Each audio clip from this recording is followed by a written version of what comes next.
Hello friends,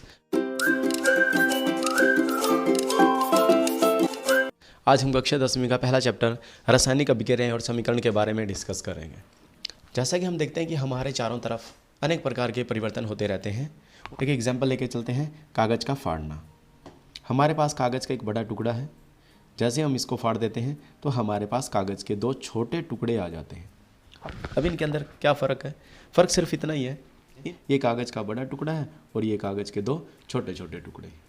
लेकिन इसके जो गुणधर्म हैं वही इनके गुणधर्म बिल्कुल बराबर है। जैसे इसका रंग है वैसे इसका रंग है, जो इसकी क्वालिटी है वही क्वालिटी इनकी है।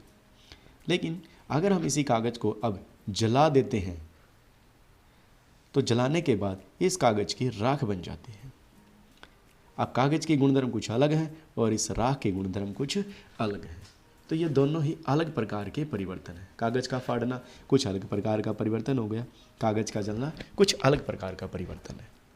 लेकिन दोनों में हमें क्या दिखाई दिया कि कागज़ को फाड़ा तो कोई भी नया पदार्थ का निर्माण नहीं हुआ, लेकिन जब कागज़ को जलाया गया एक राख बनी जो कि एक नया प्रकार का पदार्थ था। तो जिसमें नया पदार्थ नहीं बनता उन परिवर्तनों को हम भौतिक परिवर्तन कहते हैं, और जिन पदार्थों में एक नया पदार्थ बनता है उनको हम एक रासायनिक परिवर्तन कहते हैं। अब यहाँ पे भौतिक परिवर्तन और रासायनिक परिवर्तन के बारे में जानने की ज़रूरत क्यों हुई? क्योंकि हमारे लेसन का नाम है रासायनिक अभिक्रियाएं। तो रासायनिक अभिक्रियाएं हम उनको कहते हैं कि जिन अभिक्रियाओं में एक नया पदार्थ का निर्माण होता है। अब रासायनिक परिवर्तन के अंदर नया पदार्थ का निर्माण होता है तो हम सिंपल शब्दों में ये कह सकते हैं कि जहाँ पे रासायनिक परिवर्तन है वहाँ पे रासायनिक अभिक्रिया भी है। अब इसके अंदर जो आपको ये रेड कलर के अंदर दिखाई दे रही हैं ये सारे के सारे रासायनिक अभिक्रियाएं हैं। इनके अंदर रासायनिक परिवर्तन होता है। जो ये आपको ब्लैक कलर के दिखाई दे रही हैं ये भौतिक परिवर्तन है। इनमें भौतिक अवस्था के अंदर चेंज आता है। जैसे दही का जमना, दूसरा उदाहरण ले चलते हैं। अब दूध से दही बनती है। पहले हमारे पास दूध है, दूध के अंदर कुछ लस्सी या दही डालने से एक रात के बाद वो दही बन जाती है। तो दूध के गुणधर्म कुछ अलग प्रकार के हैं और दही के गुणधर्म कुछ अलग प्रकार के हैं।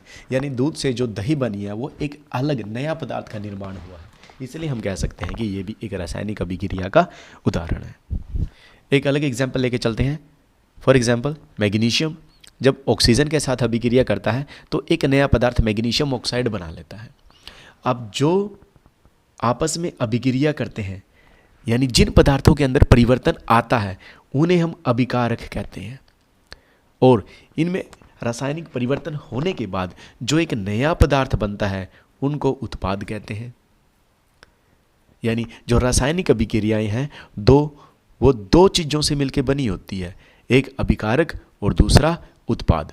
ऐसे पदार्थ जिनमें रासायनिक परिवर्तन होता है उन्हें अभिकारक कहते हैं, और जिनका निर्माण किसी रासायनिक अभिक्रिया में होता है वो पदार्थ उत्पाद कहलाते हैं। अब इन जैसे मैग्नीशियम ऑक्सीजन के साथ अभिक्रिया करके मैग्नीशियम ऑक्साइड बना लेता है। हमें पता है कि एक नया पदार्थ बन गया, इसलिए रासायनिक अभिक्रिया ही है। लेकिन हमारे आसपास बहुत सारी ऐसे परिवर्तन होते रहते हैं, तो उनके बारे में हम कैसे पहचान करेंगे, कैसे जानेंगे कि रासायनिक अभिक्रिया हुई है या नहीं हुई है? तो हमारे जो खाने पीने का सामान होता है ज़्यादातर वो गर्मियों के दिनों में ख़राब हो जाता है।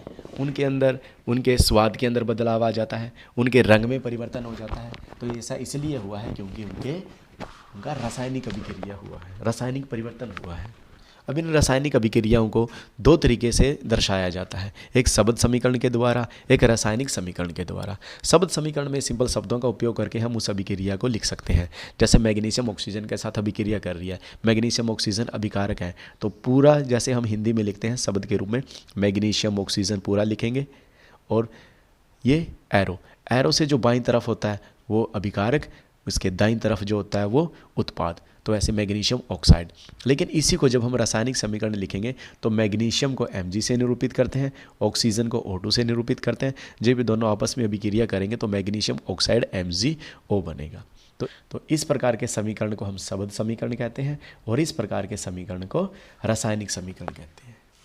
रासायनिक अभिक्रियाएं मुख्यतः चार प्रकार की होती हैं। सबसे पहली है संयोजन अभिक्रिया, दूसरी है वियोजन अभिक्रिया, तीसरी है विस्थापन अभिक्रिया और अंत में है द्विविस्थापन अभिक्रिया। तो एक एक करके हम सभी के बारे में डिस्कस करेंगे। तो सबसे पहले बात करेंगे हम संयोजन अभिक्रिया की। संयोजन एक हिंदी का शब्द है। संयोजन का मतलब होता है जुड़ना, और जुड़ने के लिए कम से कम दो चीज़ों का होना बहुत ज़रूरी है। इसलिए यह ऐसी अभिक्रिया होगी जिसमें कम से कम दो अभिकारक जरूर होंगे, और दो अभिकारक आपस में जुड़ के एक उत्पाद का निर्माण बनाते हैं। तो उस प्रकार की अभिक्रिया को हम संयोजन अभिक्रिया कहते हैं। नीचे उदाहरण देखिए, हाइड्रोजन ऑक्सीजन के साथ अभिक्रिया कर लेता है और एकल उत्पाद का निर्माण करता है, जल बना लेता है। तो ये भी किसका उदाहरण होगा? संयोजन अभिक्रिया का उदाहरण होगा। संयोजन अभिक्रिया यानी इसमें दो या दो से अधिक होंगे अभिकारक और अभिक्रिया करके बना लेंगे सिंगल उत्पाद। तो इस अभिक्रिया में दो या दो से अधिक अभिकारक मिलकर एकल उत्पाद का निर्माण करते हैं, उन्हें हम संयोजन अभिक्रिया कहते हैं। और भी उदाहरण है, कैल्शियम ऑक्साइड जो कि बिना बुझा हुआ चूना का सूत्र है, पानी H2O के साथ अभिक्रिया करके एकल उत्पाद बना लेता है, कैल्शियम हाइड्रोक्साइड, बुझा हुआ चूना। लेकिन यहाँ पे एक चीज़ ध्यान से देखिए, उत्पाद के साथ साथ ऊष्मा का भी निर्माण हुआ है। तो ऐसी अभिक्रियाएं जिनमें उत्पाद के साथ साथ ऊष्मा का भी निर्माण होता है, उन्हें ऊष्माक्षेपी रासायनिक अभिक्रिया कहते हैं। ये ऊष्माक्षेपी के कुछ उदाहरण हैं, जैसे प्राकृतिक गैस का दहन, मीथेन CH4 एक प्राकृतिक गैस है। दहन का मतलब है कि ऑक्सीजन की उपस्थिति में हमने इसको जला दिया गया है। कहीं पे ऑक्सीकरण आता है तो भी हम ऑक्सीजन के साथ अभिक्रिया करवाएंगे, दहन आता है तो भी ऑक्सीजन के साथ अभिक्रिया करवाएंगे, इस बात का ध्यान रखना। तो मीथेन का जब दहन करेंगे तो इसमें दो उत्पाद बनेंगे और साथ में ऊर्जा निकल रही है। जब ऊर्जा निकल रही है तो इसका मतलब है ये ऊष्माक्षेपी अभिक्रिया है। लेकिन यहाँ पे ध्यान दो, हम संयोजन अभिक्रिया की बात कर रहे थे। संयोजन में दो या दो से अधिक अभिकारक होते हैं और एक उत्पाद का निर्माण करते हैं, लेकिन यहाँ पे अब उत्पाद दो बनी है, तो ये संयोजन अभिक्रिया का उदाहरण नहीं है। ये सिर्फ और सिर्फ ऊर्जा निकल रही है, तो ऊष्माक्षेपी अभिक्रिया का उदाहरण है। अभी हम जो डिस्कस कर रहे हैं वो ऊष्माक्षेपी के बारे में बात कर रहे हैं। ऐसी श्वसन एक अभिक्रिया है, सांस लेने की प्रक्रिया को श्वसन कहते हैं। तो ये भी एक ऊष्माक्षेपी अभिक्रिया है। कैसे? अब जैसे खाना खाते हैं हम, खाने में ब्रेड, चपाती, राइस, चावल ये खाते हैं, तो इनके अंदर कार्बोहाइड्रेट्स होता है, और कार्बोहाइड्रेट्स हमारे शरीर में विखंडित हो गए ग्लूकोज के अंदर टूट जाता है, और वो ग्लूकोज हमारे ब्लड में आ जाता है। तो ब्लड के अंदर जो हम वातावरण से ऑक्सीजन ग्रहण कर रही हैं, वो ऑक्सीजन हमारे फेफड़ों में जा रही है, और फेफड़ों से ब्लड के अंदर मिक्स हो जाता है। तो ब्लड के अंदर ही ग्लूकोज है और ब्लड के अंदर ही अब ऑक्सीजन है। तो ये ऑक्सीजन इस ग्लूकोज के साथ अभिक्रिया करके उत्पाद बना लेते हैं, कार्बन डाइऑक्साइड और जल, साथ में ऊर्जा निकल जाती है। तो हमारे शरीर को कार्य करने के लिए ऊर्जा इस प्रकार मिलती है। तो श्वसन के अंदर जब ऊर्जा निकली है, इसलिए इस श्वसन को भी ऊष्माक्षेपी अभिक्रिया कहते हैं। साग सब्जियों का विघटित होना भी कंपोस्ट करना। हमारे आसपास जो भी पेड़ पौधों की पत्तियां, टहनियाँ या जानवरों के अपशिष्ट पदार्थ हैं, इनका विघटन हो जाता है और ये भी खाद के अंदर बदल जाते हैं। साथ में इनमें से कुछ ऊर्जा निकलती है, इसलिए साग सब्जियों का विघटित होकर खाद बनाना भी ऊष्माक्षेपी का उदाहरण है। अब एक चीज़ यहाँ पर ध्यान दो कि जैसे नाइट्रोजन ऑक्सीजन के साथ अभिक्रिया करता है, तो ये अभिक्रिया बनाने के बाद नाइट्रस ऑक्साइड बना लेता है। तो ये संयोजन अभिक्रिया है, क्योंकि इसके अंदर दो अभिकारक हैं और एक उत्पाद का निर्माण हुआ है। तो लेकिन ये ऊष्माक्षेपी अभिक्रिया नहीं है, ये ऊष्माशोषी अभिक्रिया है। तो यहाँ पे ये ध्यान रखो कि संयोजन अभिक्रिया ऊष्माक्षेपी होती है, पर ये जरूरी नहीं कि हर संयोजन अभिक्रिया ऊष्माक्षेपी हो गई। हाँ, ज़्यादातर संयोजन अभिक्रियाएं ऊष्माक्षेपी होती हैं, ये कह सकते हैं। दूसरी अभिक्रिया है वियोजन अभिक्रिया। संयोजन का मतलब था जुड़ना, वियोजन का मतलब है टूटना। अब संयोजन अभिक्रिया और वियोजन अभिक्रिया एक दूसरे के विपरीत है। संयोजन में दो अभिकारक मिलकर एक उत्पाद का निर्माण करते हैं, और यहाँ पे एग्जांपल देखिए, हमारे पास चूना पत्थर है, कैल्शियम कार्बोनेट। जैसे ही हम इसको उष्मा देंगे, ये दो उत्पाद के अंदर टूट जाता है। एक है बुझा हुआ चूना और दूसरी है कार्बन डाइऑक्साइड गैस। तो इस प्रकार की अभिक्रिया को हम वियोजन अभिक्रिया कहते हैं। अब ये जो वियोजन अभिक्रिया है, ये मुख्यतः तीन प्रकार की होती है कि अगर अभिकारक को तोड़ने के लिए ऊष्मा की जरूरत है तो ऊष्मीय वियोजन, किसी विद्युत की जरूरत है तो विद्युत वियोजन। अब यहाँ पे फेरस सल्फेट है, फेरस सल्फेट अभिकारक है और ये तीन उत्पाद के अंदर बदल जाता है जब हम इसको ऊष्मा देते हैं। तो ऊष्मा से होने वाली वियोजन अभिक्रिया ऊष्मीय वियोजन हो गई, और विद्युत धारा से होने वाली वियोजन अभिक्रिया वियोजन हो गई। वियोजन का मतलब टूटना, कि एक अभिकारक दो या दो से अधिक उत्पादों के अंदर टूटता है, तो ऐसी अभिक्रियाओं को हम वियोजन अभिक्रिया कहते हैं। थर्ड है प्रकाशीय वियोजन, कि सूर्य के प्रकाश से होने वाली वियोजन अभिक्रिया प्रकाशीय वियोजन, यानी अभिकारक को तोड़ने के लिए अगर सूर्य के प्रकाश की जरूरत है तो उस प्रकार की अभिक्रिया को हम प्रकाशीय वियोजन कहते हैं। अब एक नंबर का क्वेश्चन इंपॉर्टेंट पूछा जाता है कि किस अभिक्रिया का उपयोग श्याम सफेद फोटोग्राफी के अंदर किया जाता है, तो ये अभिक्रिया आप लोग याद रखना, इस अभिक्रिया का उपयोग श्याम सफेद फोटोग्राफी के अंदर किया जाता है।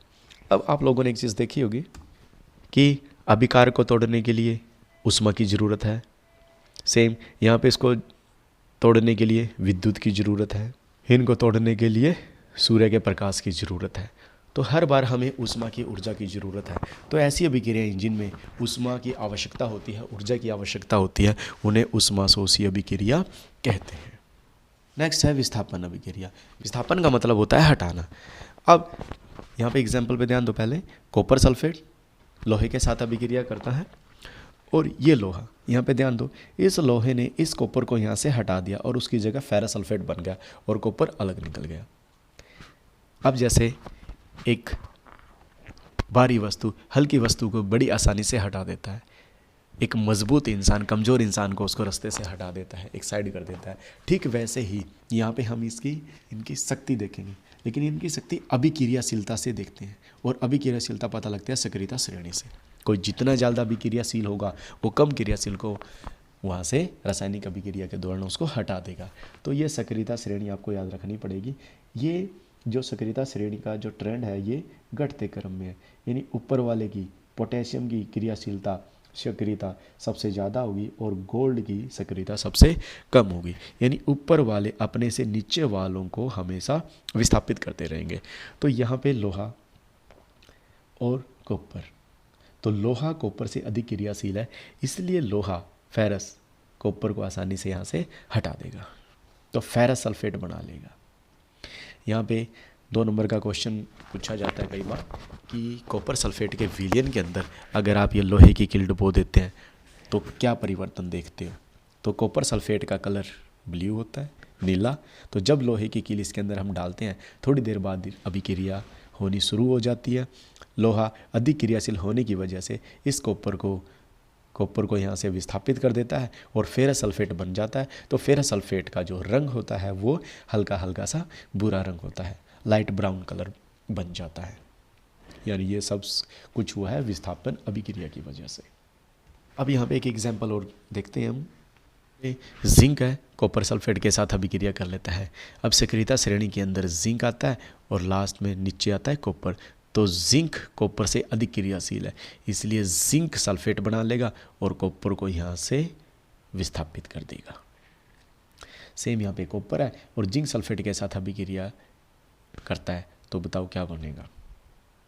तो अभी फर्स्ट एग्जांपल में, ऊपर वाले एग्जांपल में हमने पढ़ा है कि जिंक कॉपर से अधिक क्रियाशील है, तो कॉपर की इतनी हिम्मत नहीं है कि जिंक सल्फेट में से जिंक को वो विस्थापित कर सके, इसलिए ये किसी भी प्रकार से पॉसिबल नहीं है। तो ये एज इट इज रहेगा, मीन्स अभिकारक है तो उत्पाद भी वही रहेगा, कोई नया पदार्थ नहीं बनेगा। जब नया पदार्थ नहीं बना तो किसी भी प्रकार की रासायनिक अभिक्रिया नहीं हुई। नेक्स्ट बात करते हैं द्वि विस्थापन अभिक्रिया की।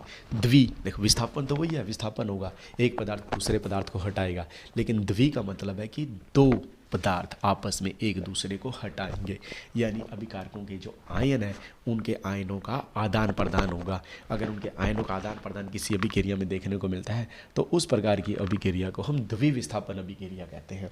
यहाँ पे देखिए, सोडियम सल्फेट एक अभिकारक है, बेरियम क्लोराइड एक अभिकारक है। इन दोनों में आयन होते हैं।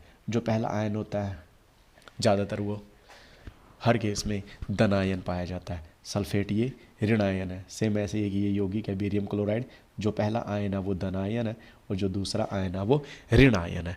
तो आप लोग क्या करो, इनके कोई सा एक दूसरे को एक्सचेंज कर दो। जैसे ये धन आयन है, इस धन आयन को इस धन आयन की जगह ले जाओ और बेरियम धन आयन को सोडियम धन आयन की जगह, तो सोडियम क्लोराइड आपका ये बनेगा, बेरियम सल्फेट आपका ये बनेगा। तो इस प्रकार की अभिक्रिया द्वि विस्थापन अभिक्रिया है। दूसरे एग्जाम्पल में देखते हैं, बेरियम क्लोराइड है, सल्फ्यूरिक एसिड H2SO4 है, बेरियम सल्फेट, हाइड्रोक्लोरिक अम्ल। सेम ऐसे पहला धन आयन है, दूसरा ऋण आयन है, पहला धन आयन है, दूसरा ऋण आयन है। ये धन आयन इस धन आयन की जगह, ये धन आयन इस धन आयन की जगह, यानी हाइड्रोजन क्लोरीन के साथ और बेरियम सल्फेट के साथ। तो बेरियम सल्फेट बना लेता है, जो कि एक अवक्षेप है, और अवक्षेप होता है जल के अंदर अविलेय पदार्थ को अवक्षेप कहते हैं। और जिस अभिक्रिया में अवक्षेप बनता है उस अभिक्रिया को अवक्षेपण अभिक्रिया कहते हैं। बात करते हैं उपचयन की।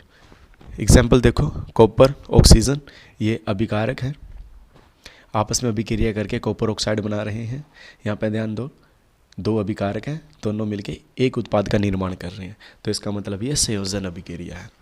अब जो मोस्ट इंपॉर्टेंट थिंग है, ये देखो, कॉपर से कॉपर ऑक्साइड बना है, यहाँ पे कॉपर के साथ कुछ नहीं है, यहाँ कॉपर के साथ ऑक्सीजन आ गया, इसका मतलब ऑक्सीजन की वृद्धि हुई है। अगर आपको कोई अभिक्रिया ऐसी लगे कि जहाँ पे ऑक्सीजन की वृद्धि हो, तो वो अभिक्रिया कैसी होगी? उपचयन अभिक्रिया होगी।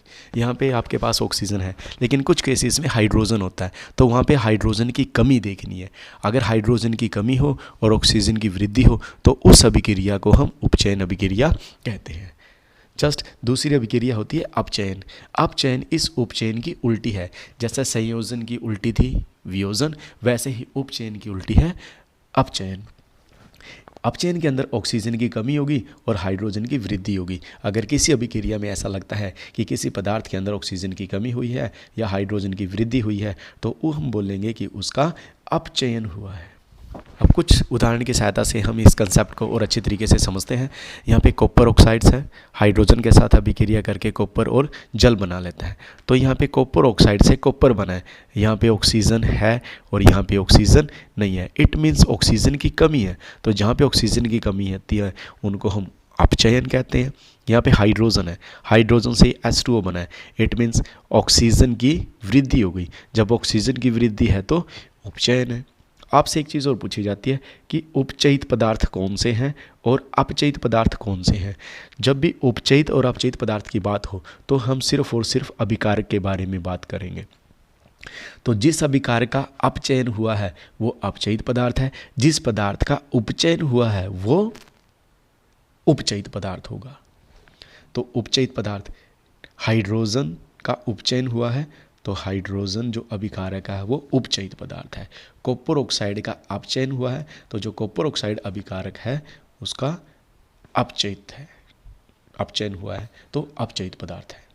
सेम दूसरे एग्जाम्पल में मैग्नीज ऑक्साइड है, मैग्नीज ऑक्साइड से मैग्नीज क्लोराइड बन गया। तो यहाँ पे ऑक्सीजन है, यहाँ पे ऑक्सीजन नहीं है, ऑक्सीजन की कमी है तो अपचयन है, और इसका अपचयन हुआ है तो ये अभिकारक अपचयित पदार्थ है, अपचयित पदार्थ मैग्नीज ऑक्साइड। वैसे ही HCl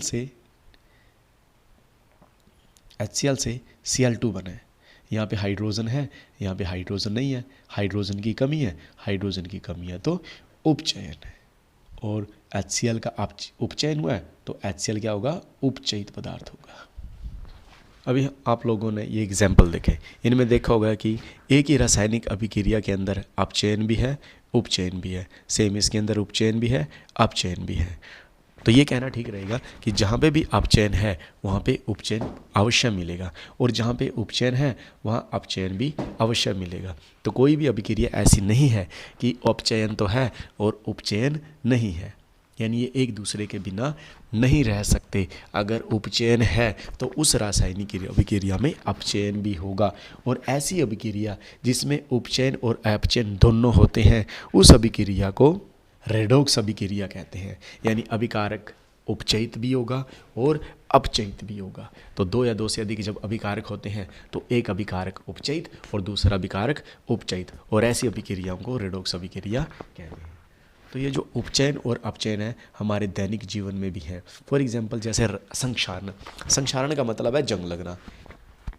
आप लोहे का कोई भी सामान लेके आते हो तो शुरुआत में उसकी चमक बहुत ज़्यादा होती है, लेकिन समय बीतने के बाद उसकी चमक वो फीकी पड़ने लग जाती है, और जो उसकी ऊपरी परत है उसके ऊपर एक हल्का हल्का बुरा बुरा रंग का पदार्थ भी देखने को मिलता है, जो उसकी ऊपरी परत को कमज़ोर कर देता है, नष्ट कर देता है। अगर आप उसके छू के देखेंगे तो बुरा पदार्थ आपके हाथ पर भी लग जाता है।